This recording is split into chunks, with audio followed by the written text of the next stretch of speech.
नमस्कार मंडळी, पूर्ण ब्रह्ममध्ये तुमचं पुन्हा एकदा मनापासून स्वागत असा। तर आजचो खास व्हिडिओ असा कोकणातल्या दिवाळीचो। आपल्या कोकणातली दिवाळी कशी साजरी होतात आम्ही तुमका आजच्या व्हिडिओमध्ये दाखवते। तर मंडळी, खरी दिवाळी सुरू होता वसुबारस पासून, पण आमच्याकडे कोकणात ना वसुबारस विशेष साजरी होणार नाही। कारण वसुबारस दिवशी गाईगुरांका जर गोडधोड घालतात ना, तर आमच्याकडे पाडव्या दिवशी करतात। तर तो सोडून धनत्रयोदशी पासून आमची खरी दिवाळी सुरू होतात। आज आम्ही दिवे लावतलो, आकाशकंदील लावतलो आणि उद्याच्या नरक चतुर्दशीच्या अभ्यंगन स्नानाची तयारी करतलो। तर त्याच्यातला सगळ्यात महत्त्वाचा पहिला काम काय माहिती आहे? कार्टा गोळा करणं। कार्टा किती गोळा करायची? तर नरक चतुर्दशी दिवशी आम्ही कोकणात कारीट फोडतो नरकासुराचा वध प्रतिकात्मक करण्यासाठी।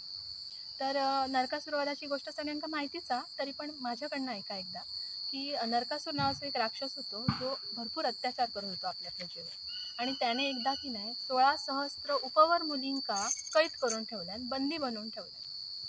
श्रीकृष्णांका जेव्हा ही गोष्ट कळली तेव्हा त्यांनी त्या 16 सहस्त्र स्त्रियांका मुक्त केल्यानी आणि नरकासुराचा वध केल्यानी, आणि तोच दिवस म्हणजे उद्याचा दिवस नरक चतुर्दशीचा। आणि या दिवशी कारीट किती फोडायचा? तर नरकासुराचा एक प्रतीक, वाईट गोष्टीचा प्रतीक म्हणून कारीट एकदम कडू असता म्हणून त्या फोडतात आणि एक प्रतिकात्मक नरकासुर वध केलं जातं।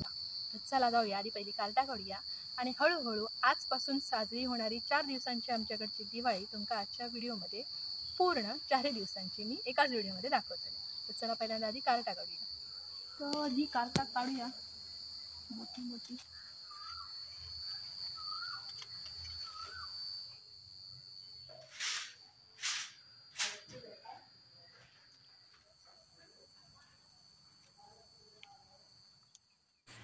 रात्री महत्त्वाचं काम करूचं लागतं। तर ह्या आपण ज्या पाणी तापवतो तपील असताना आमच्याकडे 12 महिने ह्या चुलीवर असतात नाणीवर, तर त्या घासून स्वच्छ करून त्याच्यात पाणी भरून ठेवचं लागतं आणि तेका बांधतो आम्ही कार्टाचो आणि फुलाचो हार। तर ही जी पद्धत आहे ना ती मी इकडे गेल्यानंतरच बघितलं आहे, आमच्याकडे माहेरी तिकडे नाही होती, पण कोकणात बऱ्याच ठिकाणी ही पद्धत असं आहे मला नंतर कळलं। सकाळ झाल्यानंतर पहाटे अभ्यंगस्नान, देवाक दिवो लावलो, कारीट फोडला आणि गेलो सगळ्यात महत्त्वाचं काम करूक जा असा सातीवनाची साल आणायचं। आमच्याकडे कोकणात ना चावदिसा दिवशी म्हणजे अभ्यंगस्नाना दिवशी ह्या सातीवनाच्या सालीचो रस काढून पितात अंसेपोटी, म्हणजे उठल्या उठल्या ह्या कडू रस प्यायचो आणि मग काय असा तो फराळ करायचो। तर ही सातीवनाची साल कित्या काढतात आणि ती कधी काढायची तर सगळं मी आता तुमका पुढे दाखवते। तर एक ह्याच्या शास्त्र हा की ही साल जी आहे ना ती सकाळीच पहाटे काढूची लागतात सूर्योदयाच्या पूर्वी, त्यामुळेच तुमका काळोख दिसतलो। आम्ही जेव्हा गेलो तेव्हा पूर्ण काळोख होतो, उजेडाक नाही होता। हे दाभोलकर काका म्हणून असत, तर ते वरती डोंगरी आमका घेऊन गेले सातीवनाची साल काढूक। ते जातात दरवर्षी, म्हटलं आमका ह्या वर्षी दाखवा तुम्ही। तर आम्ही तिकडे गेलो डोंगरेत, सातीवनाच्या झाडाक विडो वगैरे ठेवल्यानी आणि ही साल काढल्यानी।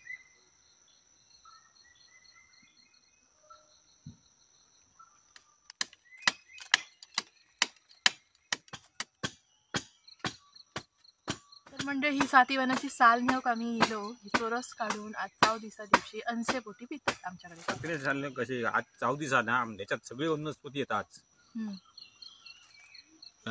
जे सगळं जे आपण घरात ना औषधा ते सगळे ह्याचा जातीचं औषधाचं त्याच्यात वनस्पती भरलेली असतात।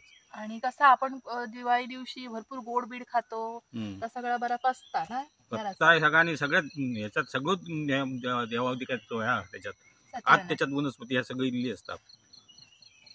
तर असं ह्या सातीवनाचा महत्त्वाचा आणि आमच्या कोकणात खूपच महत्त्वाची आहे ही गोष्ट की 4 दिवसा दिवशी सातीवनाच्या सालीचो रस प्यायचो। आपण काढली साल तेव्हा फुला नाही फुललेली, आता फुलली ती वाटतं। किवण्याच्या दोराची काय काय घेतलं असतं? ह्याची साल काय ती सातीवनाची साल। हा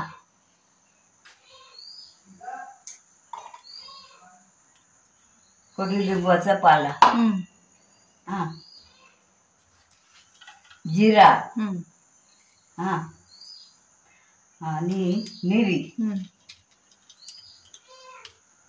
हा आणि थोडासा गुळ घालू तुला कडू लागतं ना। हा बाकी काय, आणि पाणी घालायचं आणि मिक्सरला लावायचं बस आणि खायचं। काही जण नुसत्याच सालीचो रस काढून पितात, पण आमच्याकडे सासूबाई हो असं करून देतात त्याच्यात काय काय घालून।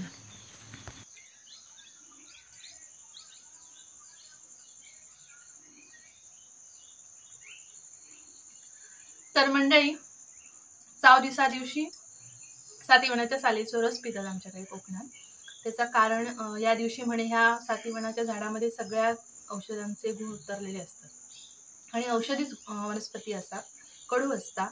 शुगरवाले जे लोक असतात मधुमेही, ते ह्या सातीवनाच्या सालीचा रस नुसतं औषध म्हणून पण पितात पूर्ण वर्षभर. आणि सातीवनाच्या झाडाबद्दल सांगायचं तर सप्तपर्णी वृक्ष असं म्हणतात. एक विचित्र म्हणजे खूप मस्त क्षूळ उत्पन्न करणारा वास एका असता. तो फुलल्यानंतर आजूबाजूला पसरणारा वास जो आहे ना, त्याच्यामुळे डोक्यात दुखायला लागतं.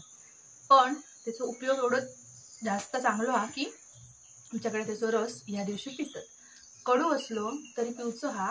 आणि दिवाळीत आपण भरपूर गोडधोड खातो की नाही, तर त्याच्यामुळे जो पिल्यामुळे काय होता, थोडासा पचाक येता बरा होता, म्हणून सातीवनाच्या सालीचा रस.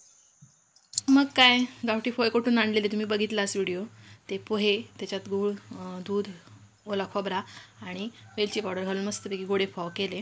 त्याच्यानंतर दिवे वगैरे लावलो आणि पहिलो दिवस अभ्यंग स्नानाचं पार पडलं. तर दुसऱ्या दिवशी लक्ष्मीपूजन होता. लक्ष्मीपूजना दिवशी मस्तपैकी रांगोळी काढली. जास्त रांगोळी यावेळी मी काढू नाही, कारण पावसाची चिन्ह भरपूर दिसा होती, तर काढलेले कष्ट फुकट जातात.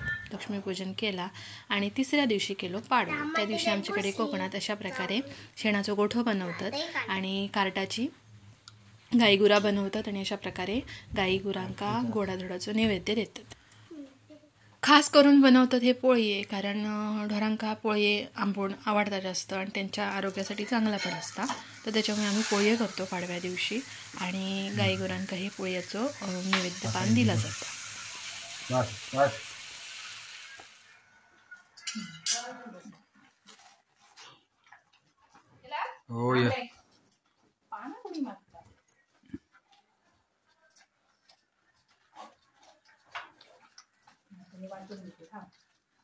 दोघांकाच दे.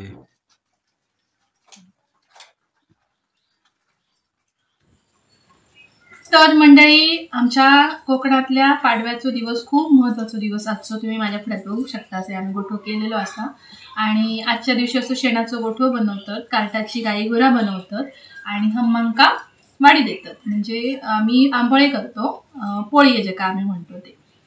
काही ठिकाणी गोडधोडाचा असता, आमच्याकडे खास आम्ही आंबोळे करतो, कारण ढोरांका कसं असता आंबोण देतात की नाही, त्या स्वरूपात आंबोळे असतात ना, म्हणून आंबोळे करतात. दुसरी गोष्ट काय हा की आज किती करायचा पाडव्या दिवशी, बलिप्रतिपदी दिवशी, तर आताशी लोकांची हाता कापून संपलेली असतात, ढोरा जरा दमलेली असतात कामांनी शेतीच्या, म्हणून त्यांना आता एक चांगला खाऊ घालूच्यासाठी आजचा दिवस असता. तर अशी ही आमच्या कोकणातली दिवाळी. उद्या असा यमद्विती आता भाऊबीज, ती आम्ही साजरी करतोच. तर ही सगळी कोकणातल्या दिवाळीची माहिती तुम्हाला कशी वाटली कमेंटमध्ये नक्की सांगा. व्हिडिओ आवडला असेल तर लाईक करा, शेअर करा आणि चॅनलला सबस्क्राईब करा, पेजला फॉलो करा. भेटूया अशाच नवीन मस्त मस्त माहितीसह पुढील व्हिडिओमध्ये.